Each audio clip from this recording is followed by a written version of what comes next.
Hello दोस्तों, नमस्कार, प्रणाम। आइए सब ठीक होंगे। आपको स्वागत है आपके अपने यूट्यूब चैनल मनीष सोलम डीजे में। हम आज आपको बताने वाले हैं सहारा इंडिया रिफंड के बारे में। सहारा निवेशकों को मिलेगा अब 5 लाख तक का रिफंड। जल्दी करें यह काम।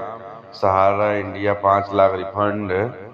सहारा इंडिया के निवेशक करने वाले लाखों लोगों के लिए एक बड़ी राहत की खबर सामने आई है। सरकार की ओर से अब सहारा इंडिया 5 लाख रिफंड तक देने की तैयार कर ली गई है। पहले जहां सिर्फ 10,000 तक की राशि क्लेम की जा सकती थी, वहीं अब निवेशकों को 5 लाख तक का रिफंड क्लेम करने का अनुमति दी जा रही है। यह कदम उन सभी लोगों के लिए बड़ी उम्मीद लेकर आया है जिनका पैसा सहारा कंपनी में लंबे समय से अटका हुआ था। इस नई अपडेट की निवेशकों को वित्त राहत के साथ साथ भरोसे की भी वापसी हो रही है। सरकार की तरफ से यह भी साफ कर दिया गया है कि अगर सभी दस्तावेज और जानकारी सही पाई गई तो रिफंड की राशि सीधे बैंक खाते में ट्रांसफर कर दी जाएगी। अब निवेशकों को केवल 10,000 तक की सीमा तक नहीं रहना पड़ेगा। सरकार ने रिफंड की सीमा बढ़ाकर 5 लाख तक कर दी गई है। सहारा रिफंड पोर्टल पर अब इतने बड़े अमाउंट के लिए भी क्लेम का ऑप्शन दिखाई देगा। इससे उन निवेशकों को राहत मिलेगा जिनकी जमा राशि लाखों में है। रिफंड के लंबे समय तक नहीं करना होगा इंतजार।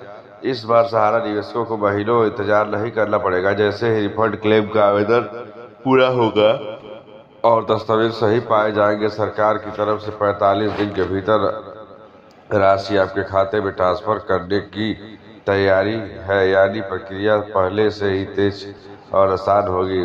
वेरिफिकेशन के बाद खाते में आएगा पैसा। सहारा इंडिया में निवेशक करने वाले सिर्फ उन्हीं लोगों को रिफंड मिलेगा जिसके दस्तावेज और डिटेल पूरी तरह से सही पाई जाएगी। सरकार के साफ कहा है कि अगर कोई जानकारी अधूरी या गलत हुई तो आवेदन रद्द कर दिया जाएगा। पूरी तरह से जांच के बाद ही ऑनलाइन अप्रूवल मिलेगा और उसके बाद ही बैंक खाते में पैसे ट्रांसफर होंगे। सहारा इंडिया 5 लाख रिफंड के लिए ऑनलाइन कैसे करें ये भी बता दे रहे हैं आप लोग को। चलिए, अगर आपके सहारा इंडिया में पैसा लगाया है और अब रिफंड पाना चाहते हैं तो आपको सबसे पहले microrefund.crc.government.in पर वेबसाइट पर जाना होगा। यह सरकार द्वारा जारी की गई आधिकारिक वेबसाइट है। आधिकारिक वेबसाइट खोलने के बाद सबसे पहले आधार कार्ड नंबर दर्ज और OTP के माध्यम से मोबाइल नंबर वेरिफिकेशन करना है।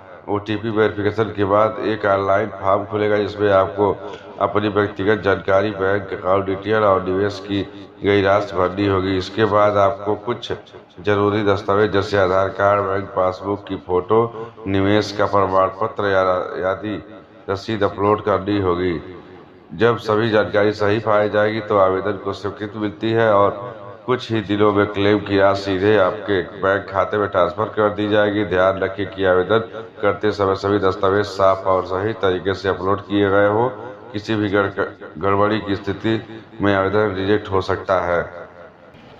ये सारी जानकारी इंटरनेट के माध्यम से ली गई है। इस पर कोई भी जिम्मेवारी हमारा यूट्यूब चैनल मनीष सोलम डीजे नहीं लेता है। बस आज के लिए इतना है। मिलते हैं किसी अच्छी सी वीडियो, अच्छी जानकारी के साथ। जय हिंद, जय भारत।